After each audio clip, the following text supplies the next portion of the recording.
Dang, we got two troublemakers from LPU. Yeah, we got exactly. you that stirred up the pot. Yeah. This man over here. And we just had a great pod with Chris McCann. with my buddy who's Reformed that went to Master's Seminary. The last episode to this episode was with him, and he's got his doctorate, and he's young though. He's younger than all of us, but he's been brilliant. So that was a great episode. We talked about assurance of salvation, and You just did that one? yeah, I did it. yesterday. Beyond the with- Letter? for Beyond the Letter. Yeah. Oh, really? Yeah, Paul Pitts, Dr. Paul Pitts. Oh, yeah. Did he come in here? Yeah, Paul Pitts the Paul? third. Yeah, Paul came on. No. Yeah. It was great, bro. Yeah, he drove out and great episode. He's got his man. doctorate good. now? Yeah. Oh yeah. He's down in San Diego, right? He was in Thousand Oaks now. Yeah. Really? At a Reformed church over there. Yeah. So man, it was a great epised. Is he still in the Reformed kind of? Oh, heavy. Yeah, heavy. Was he surprised by what you're doing now? He got saved in our church when he was young, so he kind of shared that story. But wow, no, he listens to podcasts. He was very kind, you know. We even talked after, and he said, "Hey, I hope I gave a great light to like my kind of stream of the church." And I was like, "No, you're phenomenal." Yeah, That's so legit. it was really good. That's dope. Not our common conversation at all in terms of that depth, and so yeah. I enjoyed it. I think people are, by They're gonna now love it's it. already been out, and so I Yeah. think we're gonna get some great feedback. People want him back. I mean, he's just like, the thing with Reformed guys, they're deep, dude. Dude, so there's they so just, much, especially with the PhD too. Reformed yeah. and PhD, I mean, you got he's so much knowledge. Yeah. Dude's got more quotes than an encyclopedia, you Yeah. know. So it's like, and it's all good stuff. Dude. Yeah, so, I was thinking the same thing. Yeah, I was gonna say that same quote by Christendom. Yeah. No, it's trust me. I'll Wait. start quoting Dr. Seuss. Dr. Seuss. 1, 2, buckle my shoe. 1 3, fish, 2 4. fish, green fish, blue fish. As Father Christmas once said. I was just thinking that the philosopher Seussius, he said blue fish, red fish, 2 fish, no fish. The doctor. Hey, The doctor himself. Man, great episode. I Yeah. remember when he was here and I was volunteering in the youth. Yeah, When yeah, he yeah. was here, he was like an elite football player. Elite. Yeah, went to San Diego State, Yeah. but got injured. Yeah. Brilliant's got 2 masters and a doctorate. 31 years old. Brilliant. Yeah. And so, great episode. And then we're going to have this episode, which is going to be completely the opposite. This is gonna be a great one. Bunch of Neanderthals at the table. I got 2 Pentecostals and a Korean at the table. 3. Totally. Yeah. Well. Yeah. I'm in there too. Yeah. And you're also part Korean. I'm part Korean, in part the spirit. black. Me too. Part black. Majority 90% black, 1% Korean, Yeah. 1% all other nations. Yeah, Is for what sure. it is. That's You know? all right. It's That's all right. 1%. We are the nations. That's what we are. exactly. We're the nations. Yeah. We just. And then if you all left the table, I would be still all the nations. All you know? nations. No, we got. And then listen, I know we're probably already recording, huh, Andy?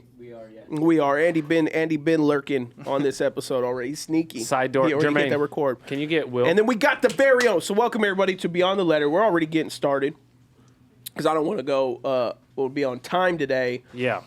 But welcome everyone to Beyond the Letter.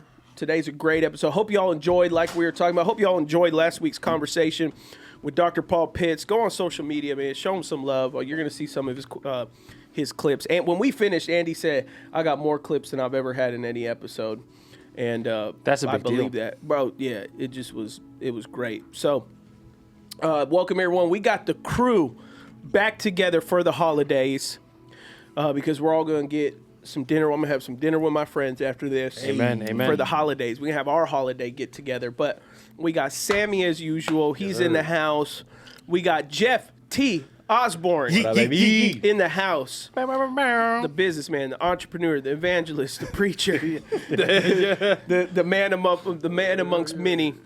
Jeff Osborne in the house. What up? And then any second now. Yeah, I'm talking. He's probably using the restroom. That's what he does every time he comes. First thing he does. Like the second coming of Jesus. We don't know the time and season, but he's gonna walk in. But just start.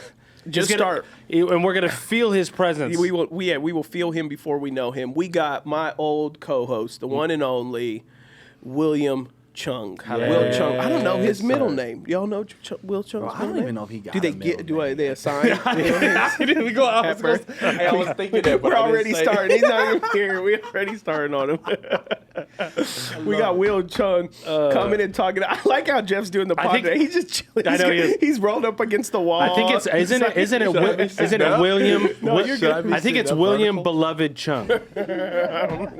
I think he changed it when he had his church plant. Will Sanctified Chung. Yeah, is yeah. what it is.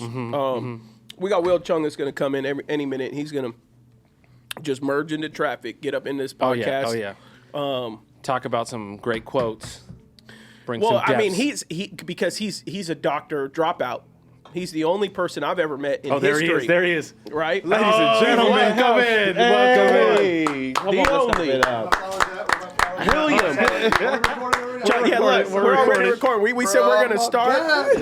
2 hours. Why you Hey, gotta be on listen, time? it's the holidays, dude. This holiday traffic is Like crazy. Hour like 50. I know. No.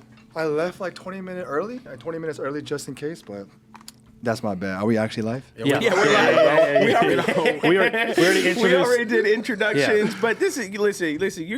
You coming out of retirement for this episode. Yeah, yeah, I'm gonna be Crazy. rusty. I like how Will's just in with the youths. He's got his quarter zip on right now. 100%. Hey, what's your matcha? This is, Yeah. bro, I don't drink matcha, dog. Wait, Hey, we were man, y'all saying. already. No. Hey. No, what he just did What was am I- not, what am- that what- was not an Asian thing. Bro, No, to be fair, no. it's actually a black thing. Yeah, to be fair, dog. that was not Listen, an Hey, Asian we thing. not. I'm about to. Man, Hey, you're not in Nike Tech no more. You know what I'm saying? Yeah. You're quarter zips. Quarter This zips is and that, that's matcha. that senior pastor swag right there. That's Yeah, why he hasn't. from the You know, wife. people ask where's Will been beyond the limit. Man, he focused on building a church. Man, he's in the built- grind. dang. He Grinded. He can't be making this drive out here to Rancho Cucamonga all the time. you see, for those of y'all who know me, that was a labor of love for a year and a half. Come on. Yeah. Driving out here. Hey, was it a year and a Joy. half for real? Almost 2 years. Almost, right? Yeah. Almost. I asked him to give me Time 6 just flies. months, and gave me almost 2 years. Yeah, bro. You're a real one, big dog. That's the big. That's it. the homie right there. That's a homie. And so he's got the quarters. And truthfully, there's been this whole black subculture thing that like YNs, you give them a matcha. Now they or they start wearing a quarter zip and then they become refined and like So no you know more what I'm saying? no more ski masks. Yeah, no hood no stuff, more like- shiesties. You know what I'm saying? You become a quarter zip guy. So they Okay. wear ties. So there's like- quarter First zip. time That's hearing what I'm this. saying. Come on, man. This is new there was a information. viral So it wasn't video. an Asian thing. That's Yeah, what I'm no, saying. he started getting so. I got so. Hey, I'm already like, all my He's ready. defenses are up right now, man. He said, I didn't get to bring a friend, so he's here solo. Because if his other friend was here, he'd be throwing hands, so he's just ready. Right, he was trying to bring backup and everything. He was. So this guy went viral. He was like, man, forget them lattes and this and that. I'm a matcha guy now. I'm a matcha guy. And then, You Sounds you would familiar. have seen something. but then within the past month, quarter zips have been added to it, and so that's a whole new. It's like you know. it's educated, it's elevation Yeah. for the wine. I get it, dog. But where they're not yet, where you're at, Jeff, with the big spectacles, the big Oh, yeah. glasses, Oh, yeah. that's a whole other level Yeah. of, that's of another graduation. That's a whole nother perspective. It's layers. You know what I'm saying? It's, Hallelujah. It's a process. Yeah, man. So hey, what you got a middle name? Yeah, we were trying to figure that's it what out. we were talking about. That's what we Yeah, were talking about. Adam said, I don't know if he's allowed. I was like, what's that mean? He's like, what's your middle name? My middle name's my Korean name. See, That's why. Look, for those of you guys who are That's why I listening, didn't even make a guess. I didn't. we have a group chat, and it's just like half of our group chat is just racist jokes to each other. And so, like, they've been coming in hot recently. Hey, don't and get this us is on- why, like, I'm on my tippy toes right now, like, trying Don't to get us behave on myself. TikTok or No, anything we like just that. we encourage. But we- I ain't gonna even say my Korean name on this because y'all. Will you please? Please come on, let us. Come on, man. Come on. No, Please? move on. How about this? We Oh. all share our middle names. Hey, yeah. Will you go with that if we all share our middle names? Because did you know that he was gonna have a middle name as the same as his brothers?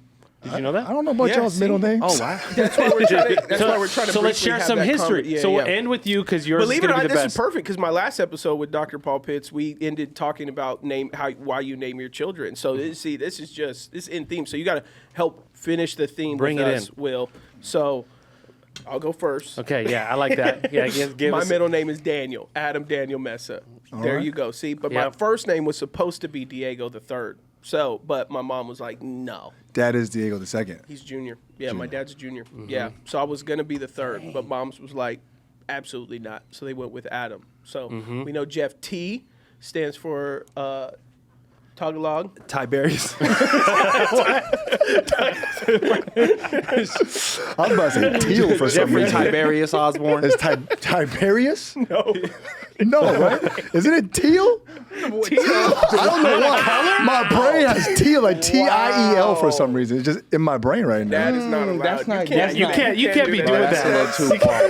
Bro. Hey, We're not allowing that. We apologize for what Will's. That was, My middle name is Thomas. yeah, see, I figured it was Let's go. Thomas. Full Let's name's go. Jeffrey. Hey, Jeffrey? man, don't do the full Jeffrey. government name. Government. Jeffrey. Hey, it's the worst thing. I used to pull in the interviews and they'd be Yeah. like, Jeffrey Thomas Osborne. He said, and I walk "Hold in, up." yo, that's me. Never mind. Yeah, but thank you so much. This spot's been filled. Take backsies.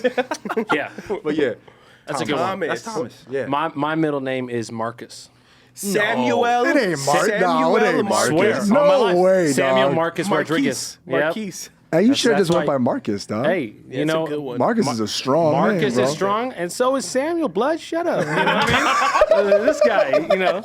Everybody's on their defense. Hey, Right? no, but Marcus, which Hey, that's means, good. and the cool thing is every name means something. So Marcus means warlike or hammer.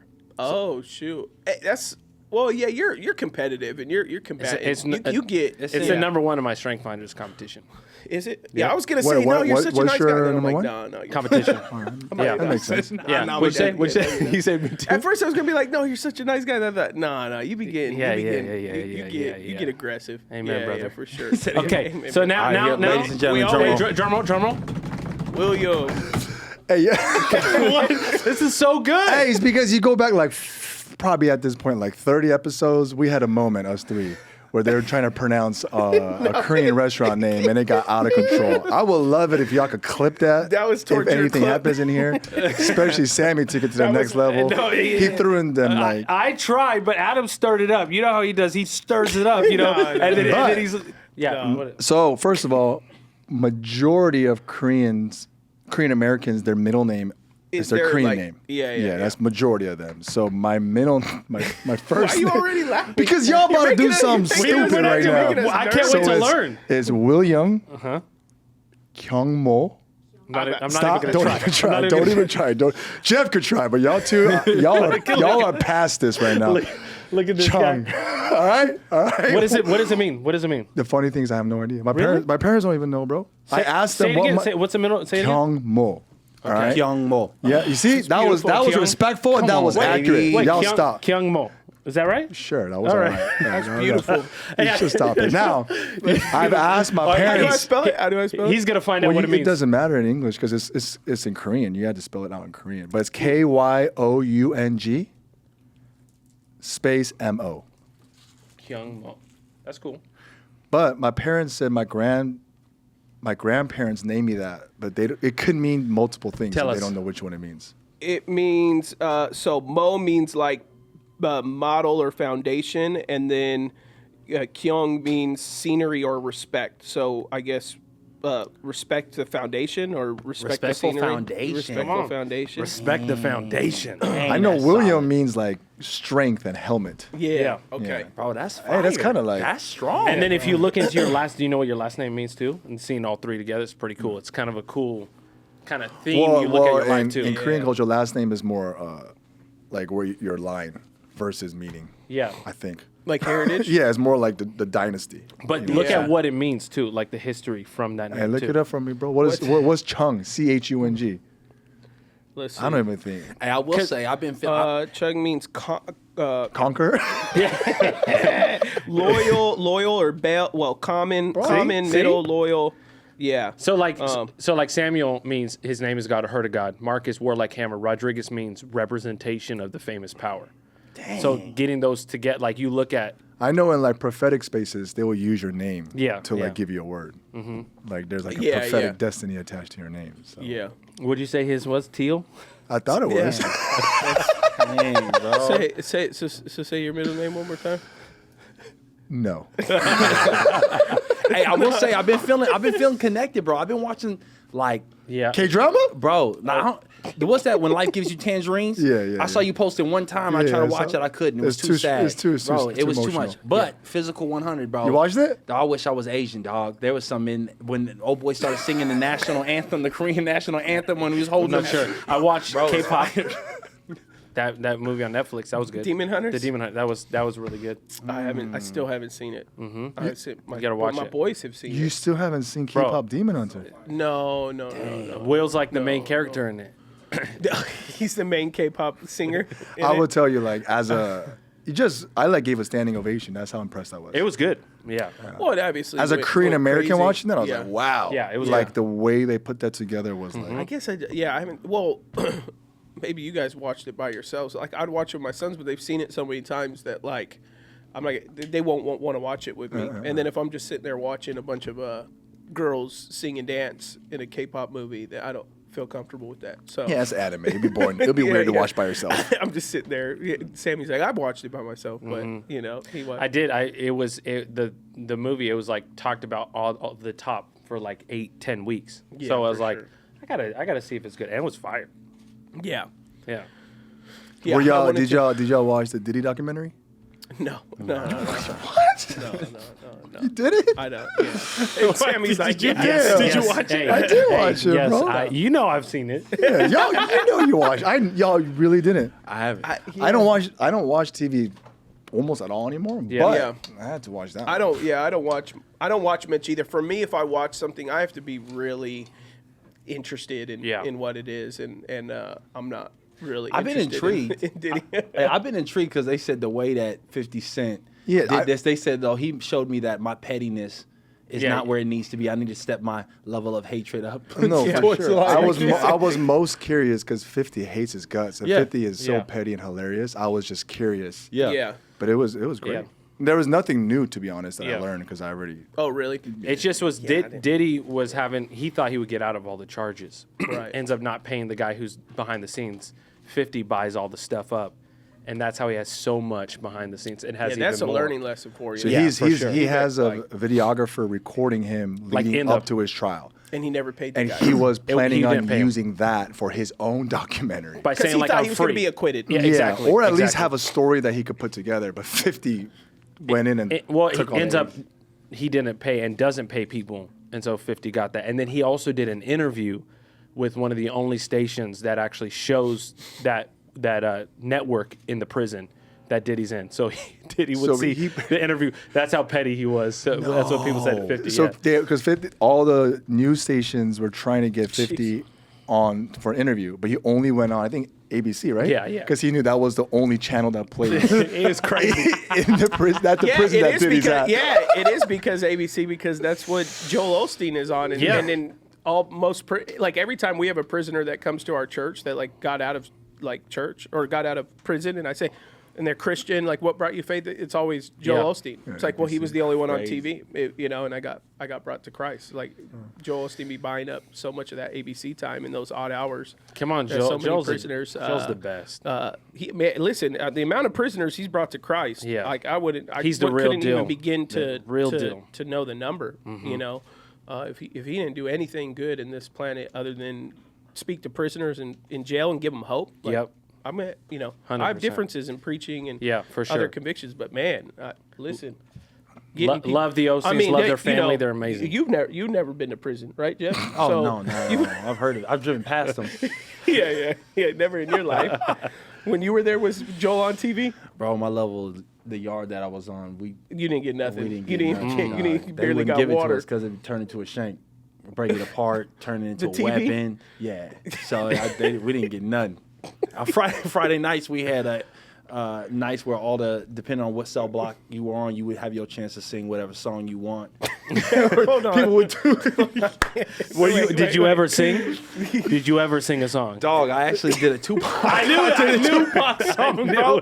Hey, you in there, bro? The only because you got to go through cell by cell. What song did you sing? And you're doing it every Friday night, one guy at a time. So it's different cellmates. Like it depends on who you are. Like they gave one night for the Hispanics, one night for It's like karaoke. Yeah, so they would do like certain guys would do plays that they would write plays in there and then read off like the monologue monologues from the plays or spoken little word, spoken word, or yeah. they would Slam do stuff poetry. like that. Because we locked down in our cells 24 And it's hours for a like, day. and it's for like 10 minutes, or it's like all night. Like each person, bro, it goes for like, I don't know, the last like. Oh, so 2 let's say hours. that It's kinda like an open mic night. Let's say the Yeah. Hispanics get it. Like any Hispanic who wants to participate is Yeah. allowed to participate in Yeah, that whoever. Friday night. Yeah, so they'd be like, yo, this is Sniper from cell number 240.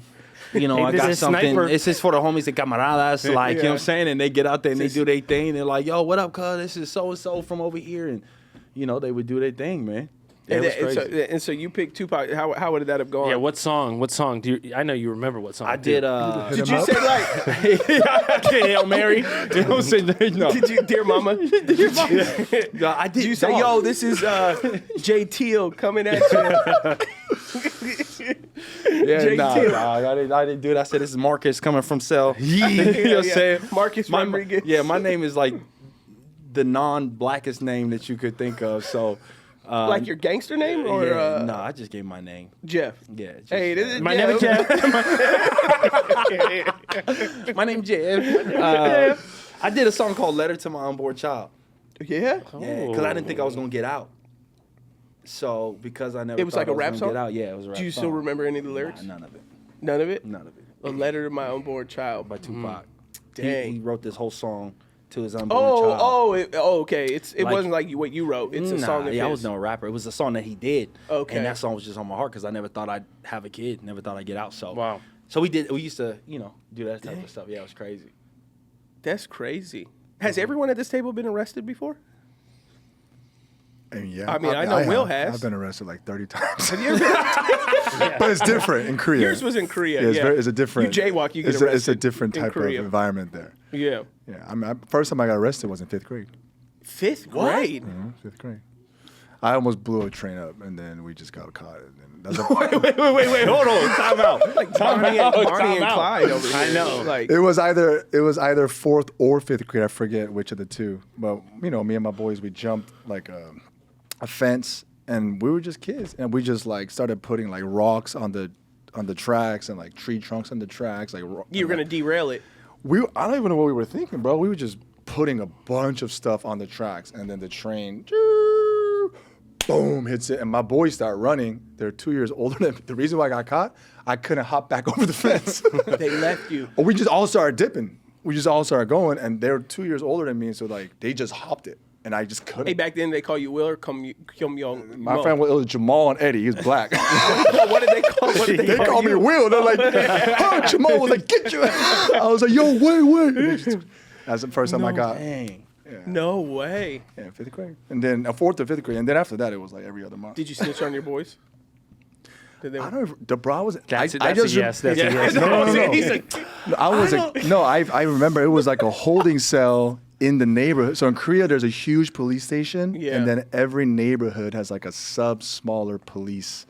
okay. Like a holding place. You know Yeah. what I'm saying? Like there's county jails and there's like the pen, but there's like every neighborhood has like a Substation. substation, right? Yeah. So like I just remember I was like in 4th, 5th grade, I was just there and just like, and they're looking at me, I was looking at them, and my parents came and just took me out. I don't really remember much. Dang. I was so young. yeah, 5th grade. That's crazy. Sammy, you ain't answered the question. No, I haven't. Well, I got detained and deported back from Mexico he's into trying to- the U.S. he's So trying to- detained means you got arrested, bro. No, he was trying to think of something a No. little bit more like crazier. Yeah, that's He was the trying- only. But that was with Abe Camacho. But no, I never got caught, so I never got arrested. No. That I mean, was like they didn't want you there. they wanted us to pay and bribe the guard. So we were walking in. We were gonna go get some tacos with my boy Abe Camacho, who's been on the pod. Yeah. And usually, if they see certain people, they want you to pay them. And so they are saying, oh, especially if they see guys, there's like this, what is it? Strip club, prostitution, all that stuff. It's called like China something or something. The Hong Kong thing. Yeah, Hong Kong. Yeah. So then they're all thinking, oh, these young guys are all going to Hong Kong. So I'm thinking, because I don't know anything, I'm thinking like, why am I going to get Chinese? I'm going for tacos. So these guys keep bringing it up. I'm like, Keep I bringing up Hong Kong. don't want no Asian food down in Tijuana. Yeah. And so they kept us in for like an hour, and then they said, we're deporting you back in Spanish to America. And we're like, so we have to walk around this whole long line, come through customs, and we say we got deported because we didn't pay him money to let us walk in. But besides that, not arrested. You got arrested? Yeah, he Yeah, the one.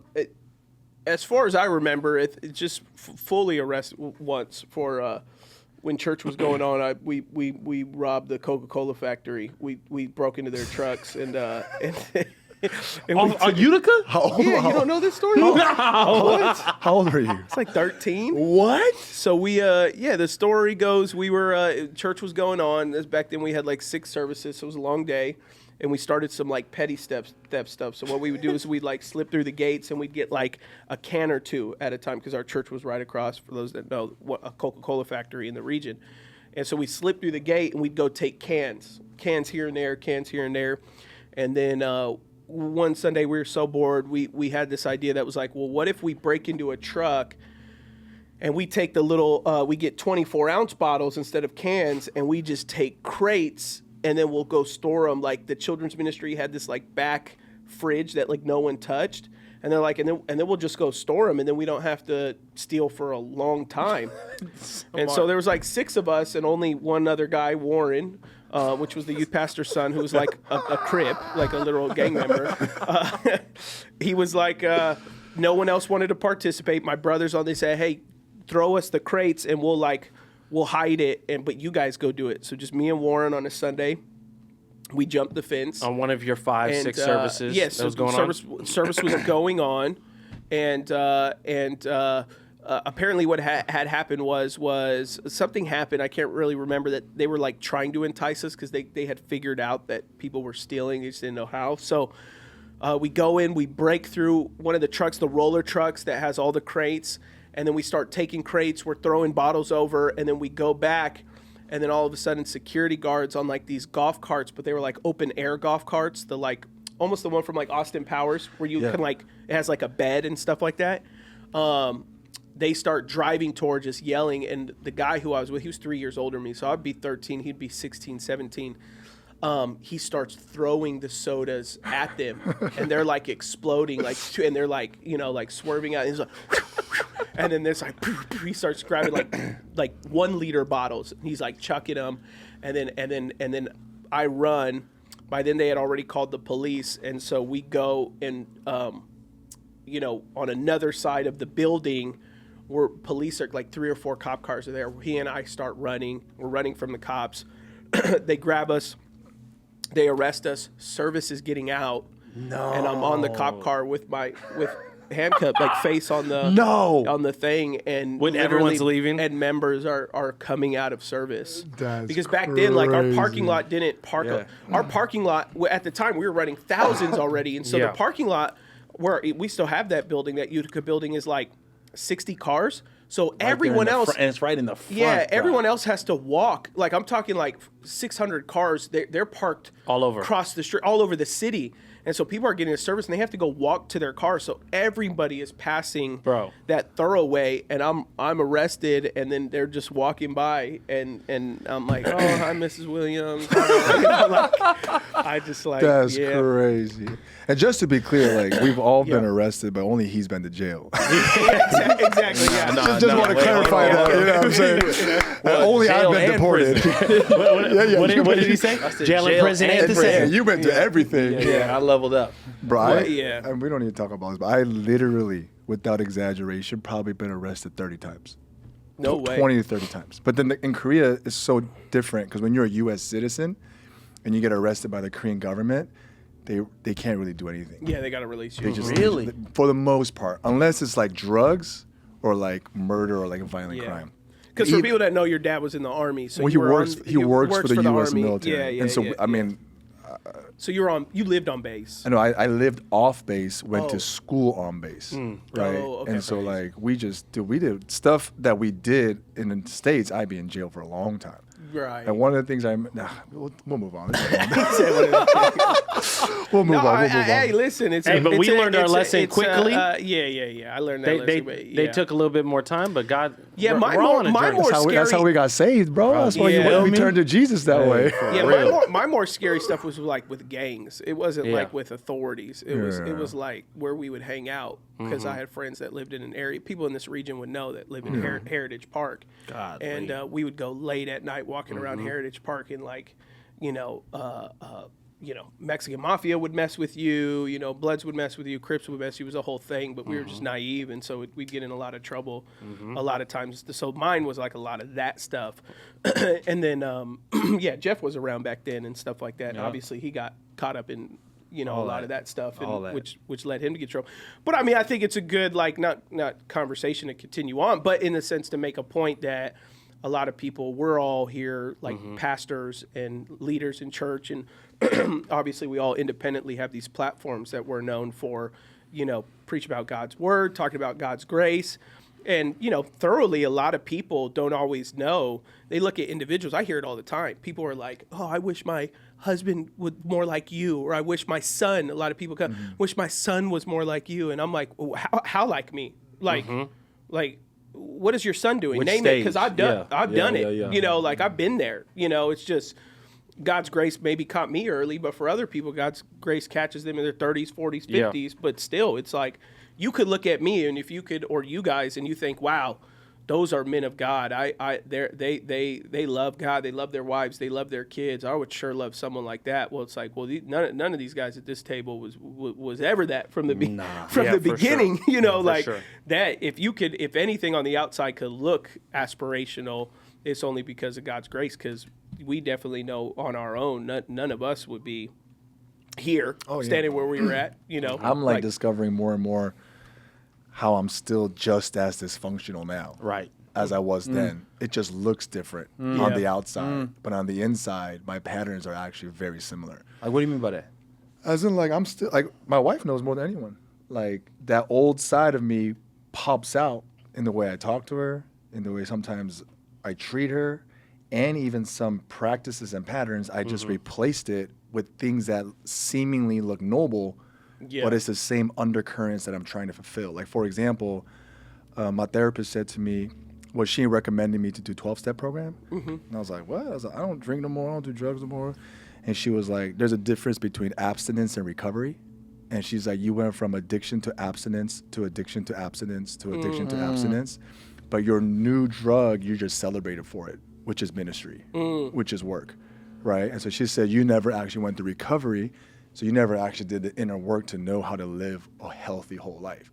And so I just replaced my dysfunction in a different way. It just has some positive impact to those around me. Does that make sense? Yeah. Oh, for sure. Yeah, I mean, I think a lot of people, especially in ministry, there's, not that you have this, but it's very common with not every pastor, but many pastors, is this savior complex. Yeah, for sure. It's this idea of, listen, as long as I'm the hero of people's story, I'll chase that drug all the time. And so it makes it look like they're always available, they're always caring, but really what they're looking for is to regularly be affirmed of, thank you for being there for me. Sure. We wouldn't have been here without you. And then it's this drug that a lot of pastors chase. Sure. And it's like something recently, I'm talking a lot with some of our pastors that are going through some things where, like, people are really relying on them. And there's this regular conversation that they're saying is like, this person really needs me right now. This really needs me right now. Or I really need to be there for blank. And I go, hey, that's great. That's noble. But just remember, like, you are not their savior. There's only one savior. And if you're not pointing to him, then all you're doing is creating for them, not for yourself. Maybe it's not even a drug for you. But what you are creating for them is this idea that I can't get through anything without being able to have access to you, to be able to have you on the phone, to be able to have you come pray, to be able to have their kids have access. And it's noble, because you'll walk around and people will say, he was there for me when I needed him most. He reached out to me when we were most broken. And hey, that is great. But if at the end of it, all they've learned is that you're accessible and not Christ is king, like, then you have fallen short, and potentially there might be some type of complex that you're chasing for value, because that even that workaholic concept, it's discovering what is why am I doing it, especially if somebody is in people help works like we are, it's really discovering, like, why do I want to be there so much? Why do I want to be available? Is it because I tell people on the outside I really care about this, but maybe it might be because I like people relying on me, and that feels nice. It feels really good, for people to be like, hey, that meeting wasn't the same without you. Hey, we didn't get anywhere without you. They're like, yeah, I keep telling me that. I like that, I mean, one of the things, because I haven't been on the pot for so long, but I'm always thinking about how dysfunctional I am. You know, I was literally talking to my wife. Will's like, I got a lot of stuff I got to get Yeah, off my chest. I haven't talked on a pod for a minute, you know.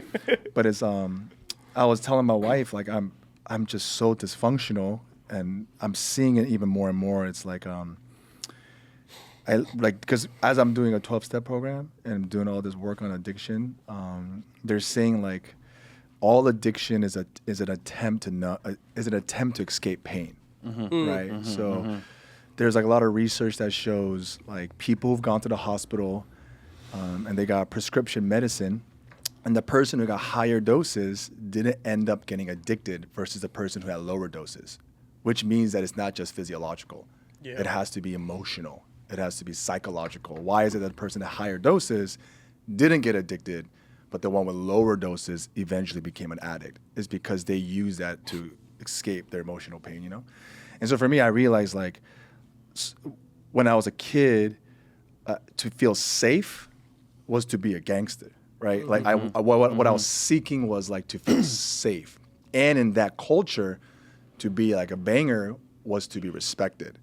Right. And so what you're actually craving is safety and significance. But in that time of my life, it was manifested through the culture I was growing up in to be like, to be a wannabe banger about that life. Now it's the same thing, but just a different form. And what is happening is without me being aware of that, I'm just chasing new clothes to touch that deeper need. You know what I'm saying? It's crazy because when my brother died, there's a book that it was a psychologist, and Oprah did this book that was entitled What Happened to You? And they said most of the times when we're dealing with those types of moments where we're like, yo, man, I'm dysfunctional in all my stuff, we always ask the question, what's wrong with me? What's wrong with me? What's wrong with me? But simply by shifting it to saying, what happened to me? You change everything.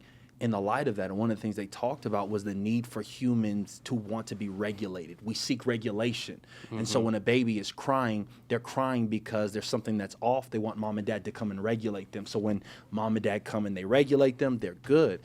They said when things become traumatic is when you're seeking for regulation and it goes long periods without any type of regulation. Then you start self-regulating. You start trying to find ways to regulate from what you're going through.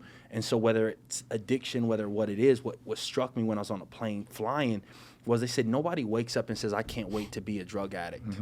But the drugs are a form of regulation for them. And so it gave me insight into my brother. And then looking back in our life, the dysfunction and all that, you can start seeing like, man, this is regulation. And so when it comes to our dysfunctions in all those areas, because that's something for me that has been huge, even with my teens. My son, you know, he's a senior now, right? And so he's going through his he's going through his moment. My daughter's a junior, but I think the biggest challenge is when they see us on the stage, they see us preaching, they see people, oh my gosh, this is incredible. They see the following.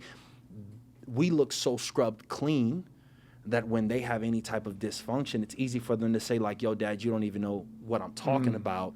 Even though he knows your story. My story, Yeah. it's still like, yo, so, but it's not until like I've had some raw conversations with my boy that he was like, oh, shoot, like, Dad, you really did go through this dysfunction phase, and it literally is the grace of God of why you're even being used today. And so, bro, I rock with you on that, man. Like that, the more God starts elevating, it's almost like this fear that comes over you, like, God, I'm still dysfunctional. Yeah. And so that idea of like leaning into God because of how dysfunctional I am, it kind of keeps that awe in being used by God, which is crazy, bro. That was deep. Yeah. That what's wrong with me? What happened to What me? happened to me? That's profound. Yeah. that's actually profound. If you think about it, I'm thinking right now, what happened to me? But then you go down the line, and you no, start for seeing sure. things that kind of trigger that, and you're able to watch for that. sure. Yeah, no, that's absolutely true. Yeah, that's crazy. One of the exercises I did with my therapist was like she made us trauma map all these things on like you had to draw it out like pencil 6 I can't draw, and then she have to write 0 to 5, 5 to 10, 10 to 15, 15 to 20 for your age, right? And you try to remember actual memories that like was either traumatic or was harmful towards you. And then she makes you write 3 things. What did you feel? What was the story you told yourself? And how did you cope? Right? And then she makes me and Andrea take what we told ourselves and how we coped and talk to each other. Like how he coped was reacting to you right now since he was a kid. You know what I mean? So all those things is just helpful. Like what happened to you, you know? And when did you start that? So what? Like your The 12-step program? Yeah. About 3 months ago. Okay. And you and Andre do it together, or you? No, not do that one. That was a separate That's one. your separate Yeah, thing. yeah, Yeah. So this Yeah. thing. So you're. I didn't know this, bro, but there's like so many different types of 12 steps. There's 12 steps for alcoholics, but Yeah. there's also 12 steps for gamblers. Right. There's 12 steps for perfectionism. Oh, really? There's 12 steps for adult children of dysfunctional families. There's 12 steps for day traders. There's 12 Oh my steps gosh. for. There's literally like there's 12 steps for codependency. It's called CODA.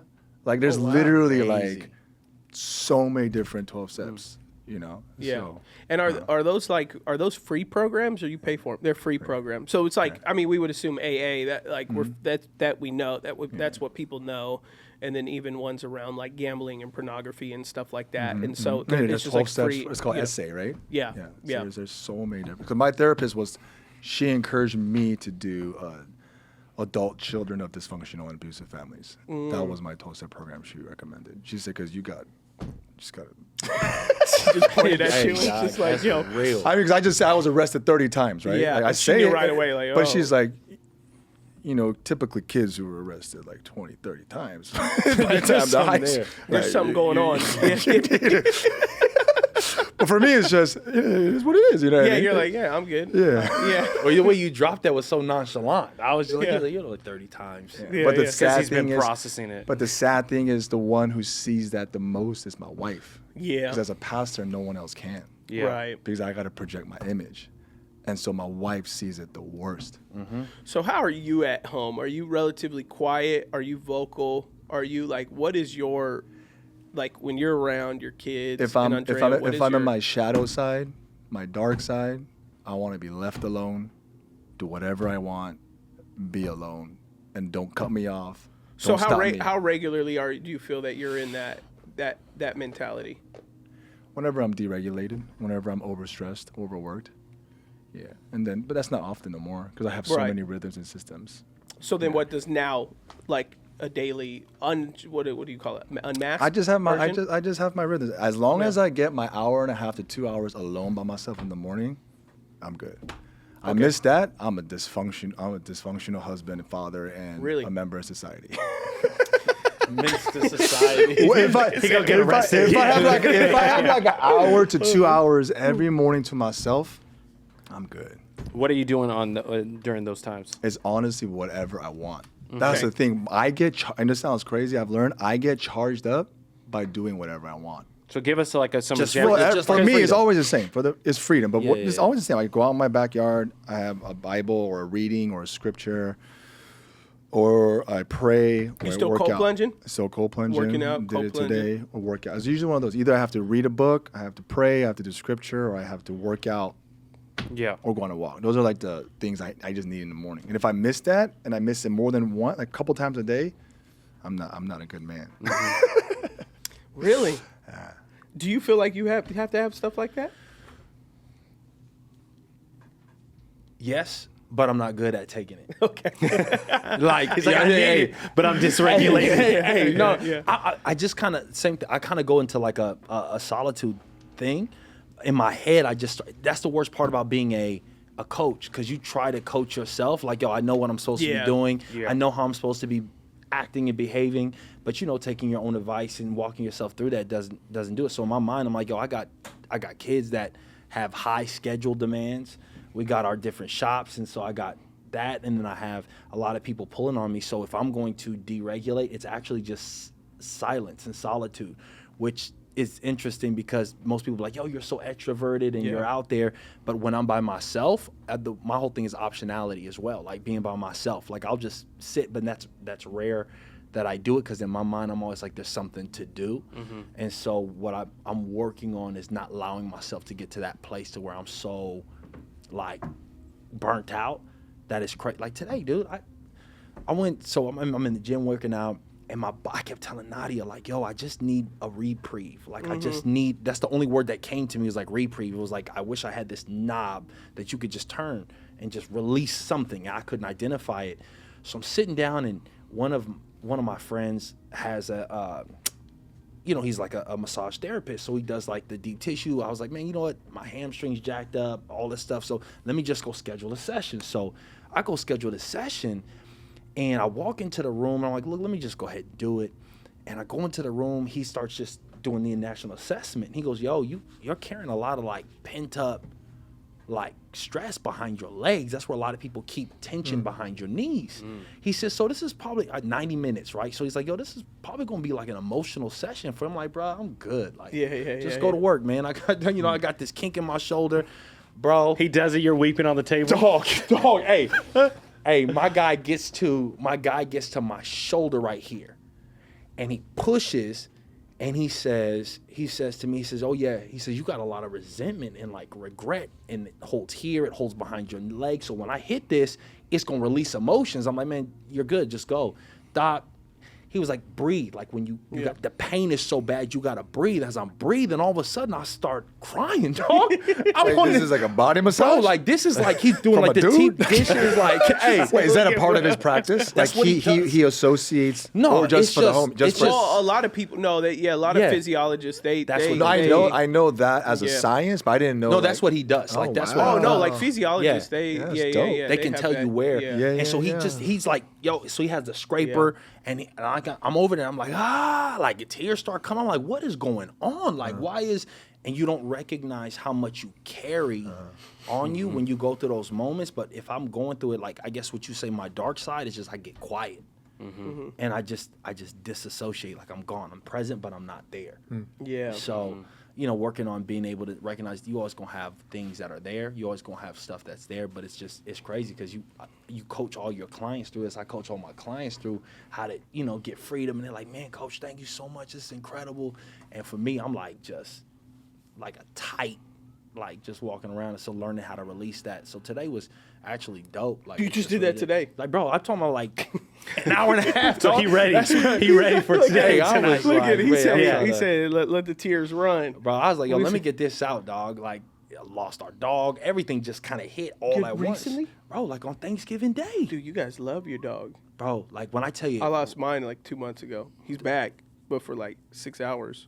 Did you? Yeah, our gardener left our gate open, and Rooster, if I'm not home, he goes looking for me. Like he'll do whatever to get out of the house to go find me. So Gardner left the side, and we told him many times, close the gate, and he and not, some people know, some people don't, but we got this guard dog who's trained, so it was also a financial investment. So he's not just a dog that you just go get from a normal breeder. Right. Told him so many times, close it. Like seriously, this was like the 5th time he left our gate open.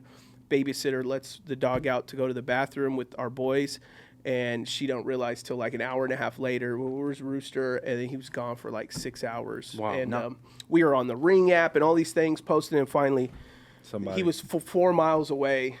Some guy picked him up. He jumped in his car, and they took him home, renamed him already. Oh. Yeah, and she felt bad. She went on the Ring app, and she was like, this is what I'm going to do.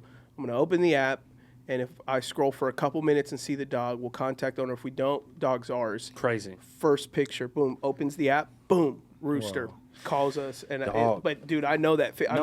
We fired the guy. Like, I mean, I was beyond. No, bro. Because we've asked so many times. It was like, our dog died. Oh my gosh! Like got out and died, or just died? Bro, you lost him. No. Like he died in the backyard on Thanksgiving Day. Oh man! Like he was perfectly healthy. Just tell me about it. And he was perfectly healthy. And you guys love bro. Your dog. So when I tell you, like I walk outside, and he's like, he kept wanting to go outside, and Bernedoodles don't like going outside. So he's sitting on the grass. He's staring. And you said he was 4.5, right? He was 4.5. So he's young. No problem, like nothing. And so we go, and he's laying out on the concrete, and I'm like, man, he's sunbathing. I go out there, call his name. He's not responding, so I'm doing CPR, trying to bring him back. Jeez. And this is like 12:45 on Thanksgiving Day. Jeez. And so I got a call, and then they call the ASPCA, and they give me this outsourced person who's like, hey, we're closed. Call back during business hours. I was like, what am I supposed to do with my dog? Yeah. And they're like, put in the sheet, put it in the box, and hold it. I almost cussed them out. I was like, yo, this is my dog. Like, give me something to do. So we ended up finding a 24-hour clinic in Anaheim Hills. We drove there. They had a grieving room for us. Like, when I tell you Nadia's like Yeah. Because you don't. And I was talking like you don't recognize how close. It's like it becomes family. Yeah, because they see you're good, you're bad, Yeah. all of that. So It's just tough. feeling that tension, I think all of that came out at the same time. So it's just crazy what our body, our body says. There's a book, I haven't even read it yet, but somebody was telling me the body keeps the score. Body keeps scores. Yeah. Oh, yeah. I've heard of that. Like yeah. I heard that's Yeah, crazy that's a how your big one. body just. Sorry about your dog, bro. I didn't know. Yeah, that's hard, man. That's and Nadia's like, how's she doing now? It's only been a couple weeks. No bueno. Yeah. My daughter was like, Dad, like I want to grow up with a dog, and so Nadia was like, one of my dream dogs is a Doberman. Yeah. And so we went and looked, and I was like, man, no, the way my schedule is, da da da. And I was like, my daughter's like, Daddy, please. And so I'm like, all right, I knew that I was gonna have to pay the weight to go get one. Yeah. So we find this European Doberman that gets shipped from Serbia, like that, like crazy pedigree, paid the money for the red Doberman, and we get him, and after the first like 3 days, he's just rah, rah, rah, like 7 hours straight, like, so he's going through the puppy phase. He's 8 weeks old. Yeah. And then I'm like, man, like I'm looking at it, I'm feeling the tension. My daughter still plays volleyball. My son's gone. My wife is at the donut shops and doing the thing, running the company. And I'm like, I'm trying to study. I'm trying to coach. Yeah. Dog, I was like, I can't do it. Like it's not in me. And so I have to have the family meeting. Like I tell Nadia, like, baby, I thought I could actually muster through this, but where my space is in my mental space, I can't handle it. And it was the first time that I had to like admit that, like, yo, this is where I'm overwhelmed. Yeah, I'm overwhelmed. I don't have the capacity. And dads aren't allowed to be overwhelmed. And I'm not allowed to. Yeah. So now I'm wrestling, not with the fact. So I'm like, yo, you just push through it. Stop acting like that. Yeah, don't be a punk. Yeah, don't be a punk. Like you got to push through this way. So I'm waking up every 2 hours. Yeah. Then I'm trying to do it to push through for my daughter. And so finally I tell Nadia, like, babe, I don't have the capacity. That's the word I like. Then we don't have the capacity. You know what I'm saying? Like, and I'm in that moment. And so I call Nadia, and Nadia's like, okay. I bring my daughter in, and I have the conversation with my daughter, and she's just bawling because she's like, yo, this is my dream dog. Well, Dad, I'll do whatever it takes to help out. And I was like, baby girl, you're a junior, about to start driving. You said in 2 years you'll be in college. You're going to be in college. And then I'm going to be left. Jaden's in college next year. Sure. You're going to be in college.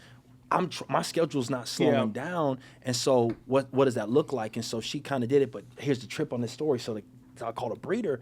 I'm like, I'm out thousands of dollars. There's no way I'm good. So I called a breeder. He's like, yo, there's been like 4 guys who've been trying to get him. You had the biggest one out of the whole litter.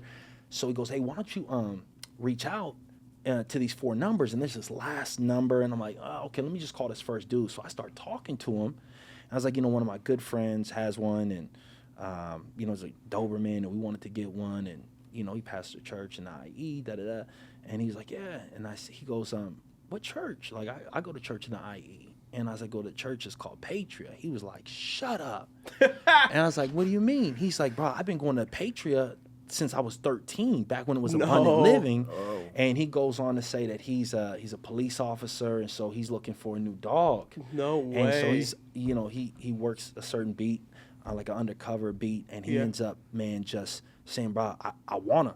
And so, like how God just kind of purposed it out, because we didn't just want him to go to anybody. So he's a member of the church. So cool. So we meet up, great guy, comes out, and my daughter just felt really calm in the whole process. So all this happens as of like last Tuesday. Bro. So when I was in that session, like, you balling. Hey, Mocoso's todo, bro, like everything, bro. So it's wild. Yeah. That's what's not that you did this and you didn't, but that feeling that you failed your family and you didn't. But we know that feeling as dads. Like for me, I'm relatively put together emotionally, but with those moments that I feel that I'm failing as a husband or a father, and I just, there's nothing I could do. It's like that's the only thing I don't know how to cope through is like, if I can't, my wife has lost her father. It's like, if I feel like she just needs her dad, and I'm just sit there and I'm just like, and she's looking at me like, you're going to feel the void of my dad. Not that she means that, but it's like,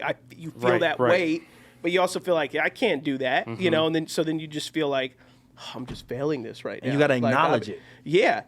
Because if you don't, then you bottle it up, and then you explode. Either you explode through, luckily, those people don't realize just the activation of being touched. you know, whether, and not inappropriately, but whether it's through massage, lymphatic, because your lymphatic holds also all of your toxins. Right. So lymphatic systems can re-regulate your organs and your nervous system, and then tension massages can deregulate your emotions. You hold stuff in your jaw.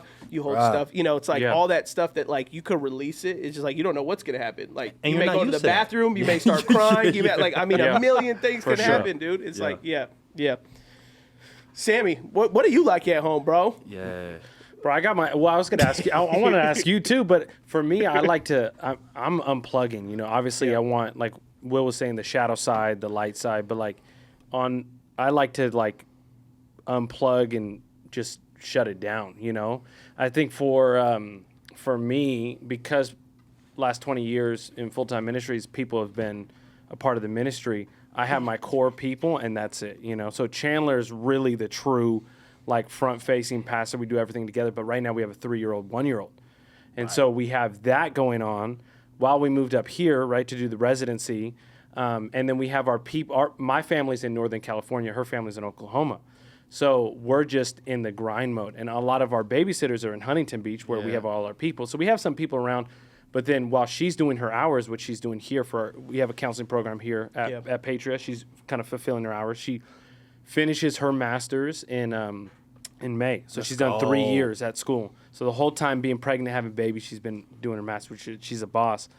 So I think it's just like we're maxed right now in a good way. Like we're just in this grinding and the building of it.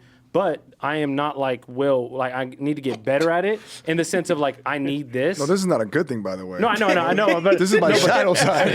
but what I'm saying is, you know who also said it was your dad, Diego. Yeah. Pastor Diego said, like, if I'm in a room, right, he said at Young Guns, and I know I'm going to be somewhere, he has his allotted hour and a half. If he's somewhere, he has to extend it 30, 60 minutes, something like that. So I don't feel like I need to be like that, but what I am getting into this next year is setting those healthy rhythms and goals. Because I think we talked about, like you were saying, man, we feel like just as dysfunctional as you were as a teenager or in your 20s.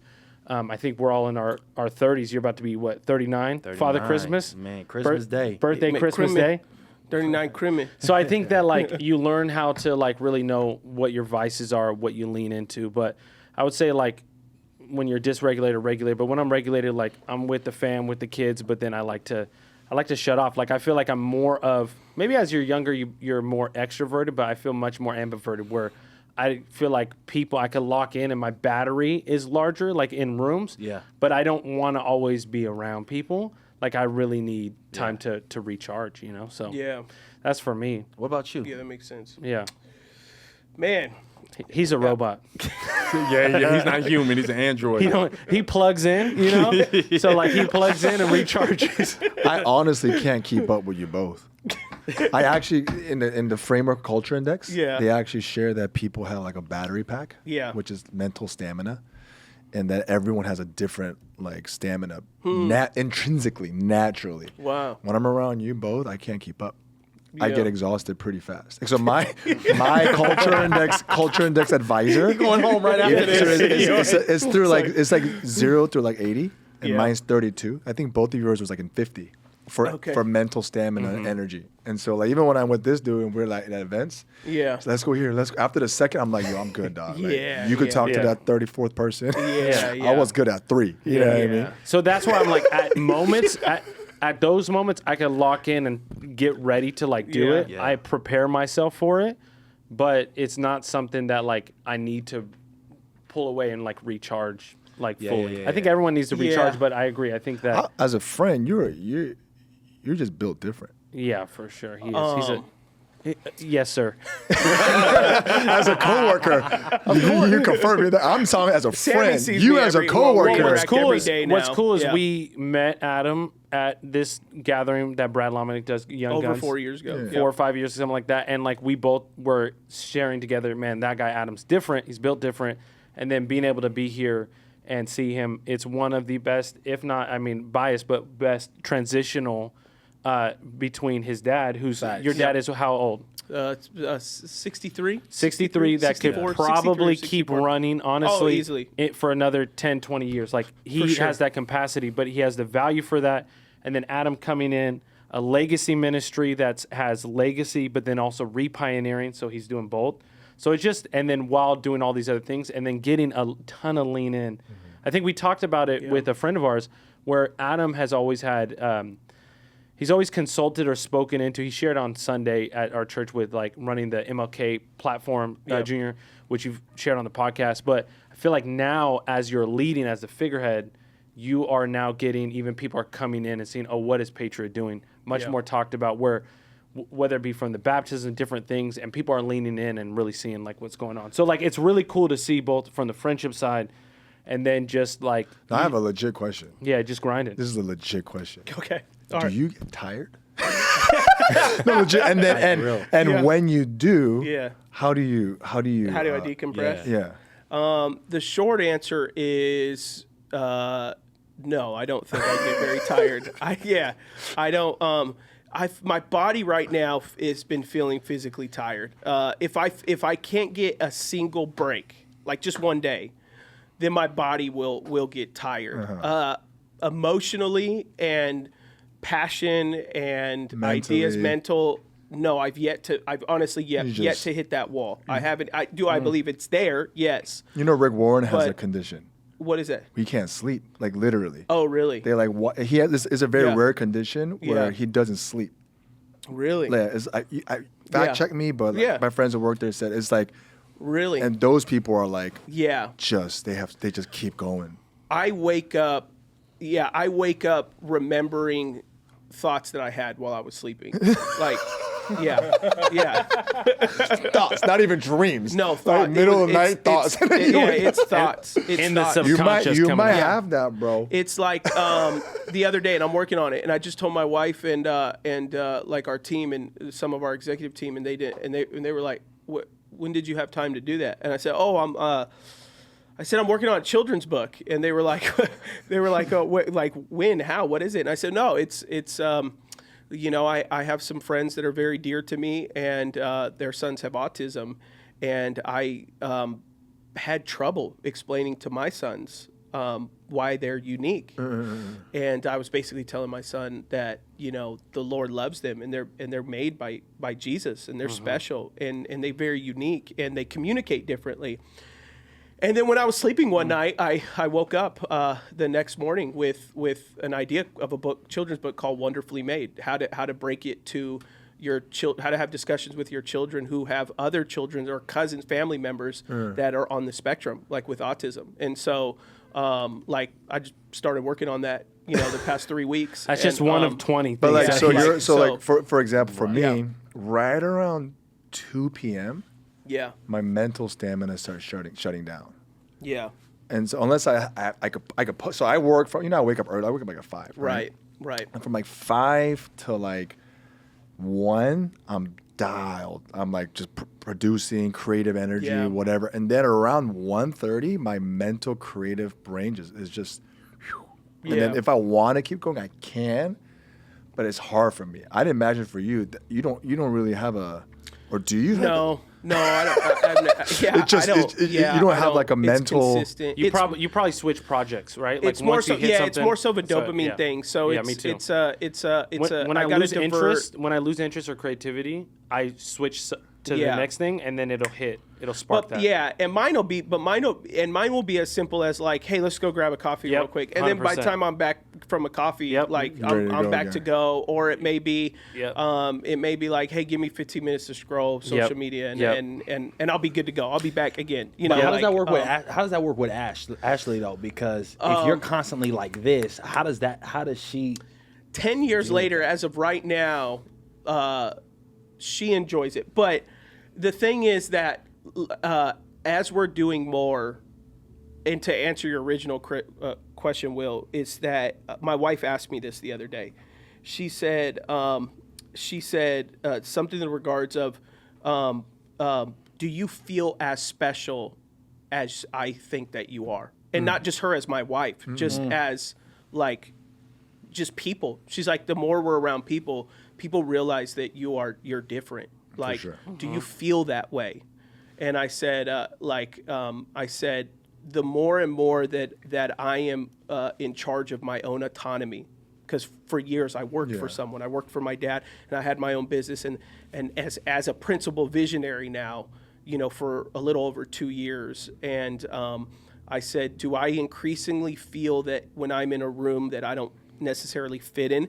Can I force myself to fit in? Yes, 100%. And that's probably, a therapist would say, that's a mask that I could put on or whatever. I know how to do that. I could put a mask on. I can seem very normal. I was recently on a podcast with Rich Wilkerson Jr. for his podcast. In the podcast, but also the night before in dinner, he said, you are made so differently. Like, you're not you're not normal, and like, the more I hear that, it's like, okay, maybe it's not, and like our executive team, the joke is that I'm 50% Android, like that's people's joke, like, more, and so at first I would hear that and I would laugh and I'd be like, oh, that's probably said of a lot of people and this and that, and it's just you would run it off and you would see it as humor, but the more that it's like people meet me for the first time and then they're like, wait, something,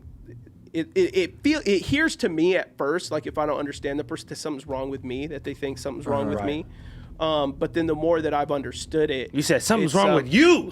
Yeah, something's wrong with you. It's just for whatever reason, whatever reason God wants me to do, he has specifically made me this way. Like, we're starting a new campus in Newport. I'll pastor it on Thursdays, and then I start my master's of theology in January also. And so, it's just, I think, and to me, I'm okay with. But that's just you being you, though. Yeah. And I'm okay if stuff doesn't work out. If I start the master's and I just can't handle it, like, I'm okay with saying I felt led to do it, and I do. I talk to God. I go to prayer. And God tells me. I always tell people, like, if you feel like I'm doing stuff, there is 50 other things that God has not given me permission to do, because I am thrown things left and right that I am regularly telling myself, no, I'm not going to do that. I'm not. So if I do something, it's generally like I've spent a lot of time like praying about it, thinking about it, or it's just, it really right away felt like God was like, you got to do this. And so, I guess I don't have emotional highs and lows. Ashley would say I'm very robotic at home. She'd say Adam's temper doesn't go anywhere.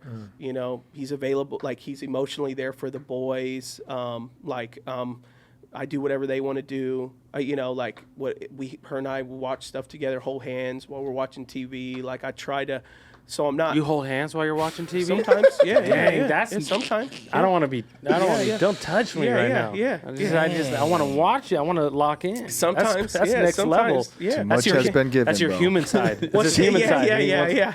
I'll reach out. My mind will tell me, like, show affection. But Ashley's not all that affection. But the answer to your question, Jeff, about Ashley is, man, she's the perfect wife that God could have given me, because she was a professional athlete, so she's competitive. And so what I'm doing is very different than what she's normal. But for her, she would say, oh, I think Adam competes at the top of his league. Same mentality. The way you would hear, not that I think I'm these guys, but the way that you would hear determination of Kobe or Messi or Ronaldo or whatever. If you were asking Ashley, she would say, I look at those guys and I say, oh, in my husband's field, that's him. Mm-hmm. And awesome. That's why he obsesses over it. Mm-hmm. And I obsess over problems, and I obsess over solutions, and we fantastic team. And so guys that run, I don't feel like I'm necessarily outpacing people. I'm right now we're building a squad right now. And it's like, even the Newport, people are like, how are you going to do Newport? I'm like, well, people don't realize, like, 6 months before I did this, I had multiple conversations with Jeff. Hey, if I do this, will you help me? Will you help preach? Will you help fill this in? Sammy, hey, will you help me do this if we do this? And so by time I'm already saying I'm doing something, it's like, oh, look what Adam's doing. And it's like, I'm not doing that. I got the idea, team, but it's like we got a great team of people that are just like, that believe in kind of what we're doing right now. But at the end of the day, it's still work, and it's still, a thing. But I don't think, yeah, like how do I regulate? I regulate with my own things I enjoy at home, but that's like a communal. Like you guys coming over tonight, that won't exhaust me. That'll give me for life. sure. Yeah, the right people. That won't tire me out at all. I sauna every day too now. The biggest issue I've had to deal with is my ADHD. That has been because like you talk about your emotions, your shadow will be like, whatever, quiet or start getting grumpy. Mine is like if I'm unregulated, my ADHD will be at such a high, I'm not interested in anything. Like nothing. Yeah. Just the passion, just like it's gone. And then and everything becomes meaningless to me. It's like everything becomes the book of Ecclesiastes. It's like it's all who cares? Why does it matter? What am I even doing? And then I could just sit in that for a little bit. So to get out of that, do you take a nap? Do you rest? Do you go out? Like what's he goes like this. He goes like this. Yeah, right? He pushes the reset. He just goes right back. That reboot button. He just shakes it off, bro. I just go to the nearest Wi-Fi and I software I software update. I'll like when that stuff happens, I'll my dad always gave me a great tip, and I still do it today. I go do whatever I enjoy. I go have fun. So it's good. That may be talking to Ashley. Hey, let's go away for 3 days and just goof off. Or that may be, I enjoy shopping. I'll go shopping. Yeah. I like food, so I'll go to a nice restaurant. And for me, that's relatively speaking, that'll get me back in the game. Get some friends. Yep. Get some friends around. Laugh. I love laughing. So I found like oddly enough, like if I can get laughing, I feel good. Oh yeah. Like I'm back in. Those endorphins. Yeah, I'm solid if I could just start laughing. What's crazy is you said something about like obsessive. Tim Grover has this book called Winning, and in the book, Tim Grover was Michael Jordan's mental trainer and physical trainer, as well as Kobe Bryant's. And in the book, he says, man, when I used to work with Kobe, he said we would wake up at 3 o'clock in the morning, go to the gym. Kobe would be in the gym before me. We would work out for 3 hours, do a session. I say, okay, Kobe, go home, get some rest, and then we'll come back for the next session in the afternoon. He said, man, I had to stay in the gym because Kobe would leave, and if there was 0.0005% chance that he could get a competitive edge, he would come back in and be able to do it. And so Kobe was obsessive in his level of success. He said, but when I worked with Michael was intentional. So Michael would get to the gym at 7, he'd work out at 4, from 7 to 4. As soon as that was done, he was saying peace, had a cigar lit, was on his way to the golf course. He said both of them became world-class athletes, the best at what they do, but one knew that he wasn't intentional, the other one knew he wasn't obsessive. And I feel like there's a big problem between a lot of leaders and people who feel like the only way to be successful is to be an obsessive, or to be able to work around the clock. That's good. And so I used to beat myself up because I'm not an obsessive, I'm an intentional. So if I set from 7 to 3 o'clock or 7 to 2 o'clock or whatever that is, that's my time. I'm locked in, I'm not doing anything else. But when I would get around people like you that were obsessives, I'd feel like, man, I'm not doing enough.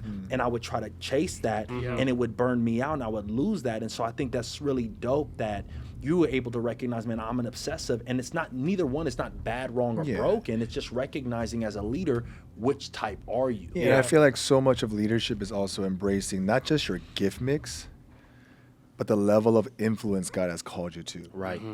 Because everybody wants more, right? It's like I think we should be as big as He wants us to be, and as whatever He doesn't want us to be. You know what I'm saying? Because there was a season where I worked with a billionaire for 2 years, right? Like he acquired my ministry.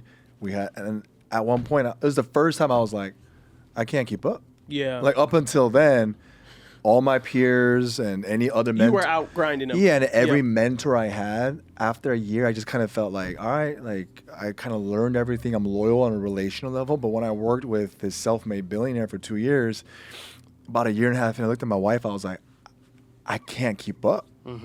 At all, and I'm so discouraged. And I had to have this moment where I was like, I'm just not cut out for that. And it's humbling. But then that limitation actually sets me free to be who I'm called to be, instead of trying to pretend to be this other guy who's just built different. You know what I'm saying? And so it just gives you a sense of like, it's the idea of be confident in who you are and comfortable in who you're not. You know what I'm saying? You're just built different. Well, bro. but I think I have to do it because I'm not the smartest. So I think my work ethic has to outpace what I can intellectually probably. I think I'm creative in a lot of areas, but it's like if I couldn't accomplish, like let's just say you're working 7 to 2, 8 to 2. I couldn't accomplish what you accomplished from 8 to 2. I need 24 hours a day to do what you can do from 8 to 2. I just can't. Because of my ADHD, because of a lot of other things. It's like I have to spend a lot more time researching, thinking, thinking. What you could probably do in 2 hours may take me 2 days, but what people don't realize is I thought about it all day, every day. And you were able to think more intentionally. Or like with Sammy, Sammy's so relational with people, so he's consolidating wisdom and people and relationship and the currency of relationship. It can move fast. I'm really not that much of a relational guy. When I'm in relationship, I feel like I'm a great friend. And you have relational values. Yeah. But your wiring is not like Sammy, where you're going to be connecting with all these people. I'm in a room and I'm the first opportunity I have to leave, I'm leaving. To continue thinking. Yeah, I'm kind of like that too. Little more social, but more towards that way. And then I fully rely on people like Sammy and Jeff that are like, hey, you have to meet this person. Like I couldn't. It's arguable of how valuable everything is because I couldn't do what I do right now unless I had people like Sammy that were like, hey, we want you to come to this dinner. And then I'm like, I'm the same way. That's why I went to that last one when I texted, do you really want me there? I won't go on record. I'm kidding. I'm sorry. Yeah. It was good. We had fun. Yeah, we had a good time. Great time. Yeah. No, I'm just kidding. But yeah, I think it's like I have a few friends like Sammy and like Jeff that are like, hey, I was talking you up. You got to meet this person. And then the relationship just takes off. That's what you Will and Sammy were to me when we first met. It was like, hey, we're gonna bring you in because you're weird, but you're special. It's like, oh, cool, thank you, man. Like, give me a chance. And then when I feel comfortable, I can take my mask off and be myself, and I don't feel that I'm gonna be judged or whatever, and or even strange. Like I have great friends like you guys. Like no one gives me a hard time or mad. Like when I have to disassociate, when I have to. Go in my phone, or I just walk. I walk away. Like we've hung out at dinner before, and you guys are like, "How is Adam in this conversation?" Because he's like fixing the speaker. He started. He's there. He's present. There. He's here. Don't worry. But it's like other people. They would be like, "Dude, why is this guy so rude? Why that's arrogant? Whatever it could be read." Yeah. And so then if I'm around people, I'm exhausted. Because I'm like, be normal, be normal. Look in the eyes. You can't be yourself for sure. It's like, nah, exhausting. And it's like that kind of stuff I do leave, and I'm like, and I got a wife that we have the same interest, we enjoy the same things, so it's great because I'm not alone when I don't want to be. For sure. It's like I don't. Ashley has helped me so much in the aspect of loneliness and stuff like that, because if I had a wife that was like, we're just not the same interest, and you do you and I'll do me, and I know a lot of marriages that are that way. I would be a train wreck. That would be the worst. Yeah, dude, I would be alone all the time. For sure. Because I prefer that. Yeah. But it's like, oh, what are you doing? Oh, I'm just gonna go in the backyard and do X, Y. Okay, cool, I'll come. Yeah. I'm like, oh yeah, it's cool. Nadia's the same way. She's and that's the best thing when people are like, yo, you're always hanging out with her, or you guys are always together. Like, don't you need a break? No, I don't need a break from my wife. Like, me too. That idea is like she's my happy place. She's my joy. She's hilarious. She's funny. Same. But then when it's time for us to go build, she knows how to build. And so, for sure, in the same way, being able to have that. Let me ask you this. For your guys' wives, can they tell when you're about to get to that point where it's like your dark side of your shadows? Are they good at being able to say, yo, you're about to go there? Well, one of the hardest things I feel like in this season, 99% of most ministry, even before kids and with kids, Chandler and I were doing together. So this has been more difficult because she's genuinely my best friend. Right. And even the plan of what we're going to be doing. She's in school / kind of homemaker right now. Yeah, in school, doing hours. Watching kids. And then just everything is so much. And even like that's great, but then even like different things, like for example, we had our Christmas party, we had babysitters lined up, canceled, so she couldn't come. So stuff like that of missing out, even not even just ministry, but like the relational side of those things. But I was actually talking to Chandler about this last night, where one of the things that I love about, because we get to do everything, what we're going to be building is together. Yeah. But with her, we can both go into rooms, and she's very disarming. People trust her. I mean, she's going to be a therapist, so it's crazy. She's a beast, awesome. right? Yeah. She could preach all this stuff. But we could own rooms together, but then at the same time, we could split off, and we could both thrive in those moments. But she's been really great to know when those moments are. So, like, she's from Oklahoma, but and so one of my good friends who introduced us, he's from Oklahoma, so I hate small talk. Hate it. I just don't like it. So I would always tap in my buddy from Oklahoma with small talk, people in the South, Midwest, whatever. And so same thing with, Chandler is so good at being able to, like, be that glue and connection as well as pushing forward. But then she will recognize when I am maxed or with different things that are happening in moments and be able to tap in together. So that's what's really, again, like, that's where there's a huge value of us doing stuff together. And we have our things that we're doing in our own lanes, but we talk about our true collaboration is different gifts equal sacrifice. And so that's what we have as a value, in our marriage. So, Overall, I mean, Ashley might differ, but overall, I don't think she can always tell when I have to tell her.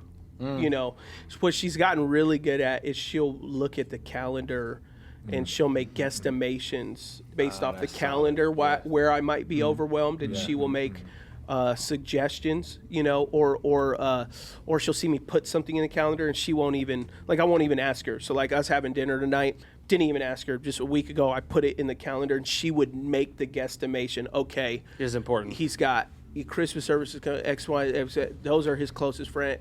He's overwhelmed. Like, he wants to hang out with his community. He's good. It's rare that because I don't really lash out. I'm already quiet as is. So if I get quiet, she's not like, "Why are you quiet?" I'm already quiet. I don't yell. I don't raise my voice at our sons. I have issues, but my issues are so internal that they never rise to the surface. Out of a lot of other issues, fear of rejection and all that. Like, I don't want to get angry because then I don't want to be rejected. And I've done the math. If I get mad at Ashley, that equals a day and a half of silence from her. And so therefore I'm not going to do, I think through and all the calculations, everything. So it's like, sure. I will internally die, before I hit that. And so she has to be very perceptive at little things. And they're very tiny, that she has to be like, okay, that is something that's like, maybe you just need to go away, or maybe you need to go do something else or whatever it is. But I mean, she can perceive it, but it's not like clear all the time. Because there's other times she's like, "Are you overwhelmed?" I'm like, "No, I'm good." She's like, "You're doing a lot right now." I'm like, "Yeah, but I'm okay. But I'm good. Yeah, I'm good. It's like, which is terrible, when you just internalize everything. So that's why for me, like, like getting a moment in the mornings, and I've had to force myself to do that because it's not a desire. So like getting that time in the sauna, processing slow, I used to have fast mornings, keep boom, boom, boom, boom, everything, like, just I'm running to everything. Now it's like, oh man, I got an hour till I got to go to, okay, cool. Like, just go slow, like move slow. Like that's hard for me. And I'm learning that right now. Like Monday is don't touch anything, nothing, 2 naps a day, watch a movie, don't Sabbath Monday. And then Tuesday to Sunday, don't breathe. Just That's about right. If a farmer can't take a day off, what the heck am I doing? What am I doing? There's a guy in Idaho making potatoes right now who can't even have 2 full days off. What am I doing? Feel me? What am I? Like, and I know it's a different way, but still, man, he got to pay for the farm. He got to feed his kids. If 2 days means that there ain't no potatoes on the food on the table, then what am I doing? That's the way that I process it. But it's like, that Sabbath day that the Lord has given us, don't do anything. Go get a massage, go home, sleep again. This past Monday, I slept 3 times. I slept for 6 hours in one day. It's good. I took 3 2-hour naps from I took one from 9 to 11, 1 to 3, and I took another one from like 5 to 6:30 or something like that. But that means you don't go to And, sleep. What time you go to sleep? I went back to sleep at like 10. Oh, that's crazy. That's Took a a gift. melatonin and I went. Well, He's I'm exhausted. clearing his sleep debt. I'm You know, exhausted. they would say Yeah. like, with your natural temperament, Yeah. right? Is it intrinsic wiring? Yeah, The body could fall apart later. Yeah. for sure. Right? Right. Your mind is Yeah, still for sure. strong. Your will is still there, Yeah. but your body. Exactly. Versus other people, like I have a strong body, but Yeah. my mental energy just starts draining. And out. I'm super aware of that. That's why that book, Your Body Kept. I know the premise of it and stuff. That's why I've been really aware of like being on supplements. I did this testing on my blood, changed my diet. I'm aware of my hormones. Sauna, cold plunge. I eat as healthy as I can right now because I do know 100% that my body will fail me at some point if I don't. Like I can already feel that at times that like my mind still runs, but it's like I literally can't get up. It's like now that you're in your like mid-30s, you're playing ball and you tell your legs get the rebound, but your body's like nah. Oh yeah. It's like, I was playing ball. I was like, what just happened? My legs just said nope. I'm not jumping. Yeah, I know that. It's like and so like I'm always judging my immune system, seeing how long does it take for me to recover from a cold, and I'm becoming very aware of that because like now I realize why a lot of high capacity people become obsessed with health, physical health. That's what I'm at Like now. you about get optimal around performance. a lot of really, really successful people, and it's like they have nutritionists and they have psychologists, and you think, is that just what happens when you become rich? You can just afford those things, and it's like all no, my diet is all for just optimal performance. 100%, bro. I'm just thinking like I shouldn't eat this at this time. If I eat it at this time, I get tired. So I should probably eat it at this time. I shouldn't eat carbs in the morning because I'm at this. For sure. So I just want optimal focus, Yeah, and I need to get. I'm constantly aware of that. What were you gonna say, Jeff? No, that was it. I Oh, was saying you that's tapped what, yeah, no. I was saying, like that's exactly where yeah. I'm at. Like in Yep. this season of our life, we have this thing, 99 Fit by 40, and she's crushing in the gym. I'm down like 29 pounds over the last like 7 months. Come on, boy. come on. What? Started off I with thought 75 them hard. muscles were muscling. You know what I'm saying, bro? But it was that idea of You must have gained like 34 pounds and then lost it recently. dog, like, Because I can't tell, bro. I'm Yeah, playing. like, You look good. Hey, dog. I appreciate it. You But look good. no, like honestly, that's where it's at because the whole idea is, especially with me, you guys, with me traveling, constantly Yeah, being in that's the hard. plane. Yeah, for that's sure. hard, yeah. Like I'm kind of like you, Sammy, where Yeah. I'll just push through it and Yeah. speaking to multiple meetings and speaking yeah. for all of these things, and then at the end of it, it's kind of like, yo, what are you doing? And so your body can break down. But I was like, yo, look, I heard Kevin Hart say it, and you heard it your whole life, like health is wealth. Yeah. But you don't really understand it until I recognize, like, yo, if I'm trying to leave a financial legacy for my family, but if I'm too sick, then I don't have the longevity until God opens that door. Yeah. I've been in this game for 20 years, and so had I broken down a long time ago physically, I wouldn't have even been able to have the stickability to last this long. So I'm looking at 39 on the next wave of my life. I'm coming into it. So that idea of looking at food as fuel, looking at, man, how am I taking care of my body? Am I doing these types of things? I mean, it's for that longevity and being around. Yeah, and that went back to like, some people know the story, but not regularly. A couple years ago, our friend Cruz Ramirez, pastor in Texas. Shout out to Cruz. Cruz. Shout out. He pulled me aside and he said, Adam, you're gifted, you're talented. Like, you're going to be a great voice of the Capital C Church in the future. But here's the thing. If you keep down this road with your health and your weight, you won't even be alive to see the impact that you're going to make. And I was like, didn't, I knew I was unhealthy, but like you put it in that way, you're like, oh man, you're right.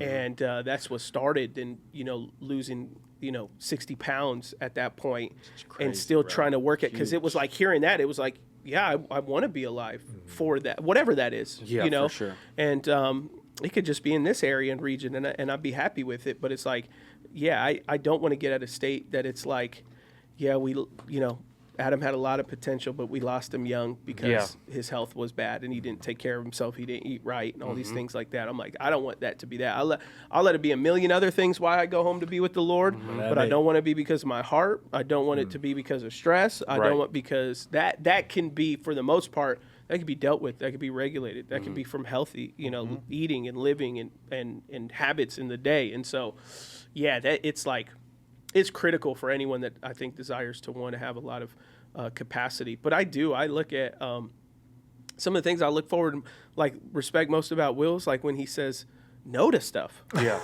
Because I'm like, dude, I gotta just get better at that. He's always saying no. Yeah, he's always saying no. But I'm telling you, I used to always say yes, but y'all always forget. Part of my story is I had a mental breakdown. Yeah, right. I know. Like a legitimate. Yeah.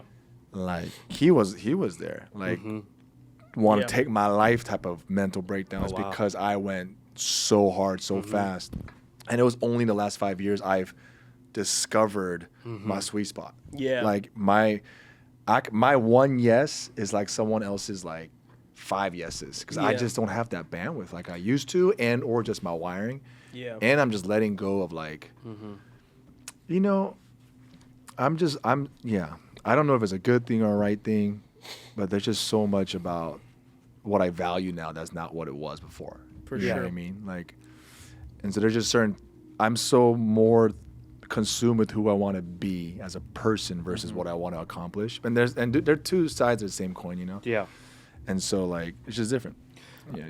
I like what you're saying about the, just final thought for me is the MJ Kobe, but I was thinking about something we're talking about is that word capacity, right? And just thinking through so much of the time in the world or even in ministry, you could do that is like, we always want the most capacity, right? We want to be the person with the greatest capacity, but really knowing, all right, God, where is my tank at? What grace do I have? And something that like I've been thinking through is that there at times can be an addiction to vision, but then asking the Lord, God, are you gracing me for this vision that I'm carrying? Yeah. So it's like bigger, like you just said it, you're like, whether I'm here in the region or wherever God's graced me, I'm down. But that's where I feel like you're like, hey, whatever God's given me, I'm down. I think that's where we're all at. But I think the other pressure is when you're like, oh, I want that capacity, I want to be that. But there's the nature nurture, right? There's the born into like, oh, they got a call, but you work at it. But then sometimes certain people you can't work into the capacity that this half robot's going to be. You know what I mean? So it's just, Can't do it. You got to drink motor oil. yeah. So I just think that's a great freeing thing to be like, I want to grow, I want to stretch myself, I want to work, right? I want to have my Sabbath, but work. But then also, God, what is my capacity? Oh, your capacity is for 2 blocks. Then let's kill it. Because regardless of 2 blocks or 2 states, if you're faithful to whatever God's given you, you're going to get it well done. Facts. But I think that's where it's like, it helps us to be like, all right, God, what is my grace? What is my capacity? And instead of saying, I want the biggest vision, is no, I want to carry the greatest vision for the grace God you've given me. Yeah, for and sure. so to me, I think that's just so fun and freeing. And then that also allows you to celebrate others. For sure. And what they're doing. Yeah, absolutely. Yeah. Well, man, y'all, we just got a 50 yes from Will to be on here today. A 50 piece. He just dropped a My 50 bad. piece. Kim, Yes. Kim Young Mo. No, just stop. What an honor. What an honor, young Mo. Young Mo. That would be your rap name. Young Mo. Young Mo. Young Mo. Young Mo. Young That's- Mo. Young Mo. Young Mo. K-Mo. Dub C. I go by Dub C. K-Mo. K-Mo. W Dub That's Young C. Mo in the Chung. house. Young Mo. K-Mo. They don't even care. They just call you Young Mo. Ra-ta-ta-ta. Next time I'm at Beloved, be like, yo, thank you, Young Mo. Thank you, for K-Mo. having me. Hey, K-Mo. K-Mo. Cut the mic. See y'all in about Love 3 y'all. years. Peace. Yeah, that's the next time we'll get a yes from Will.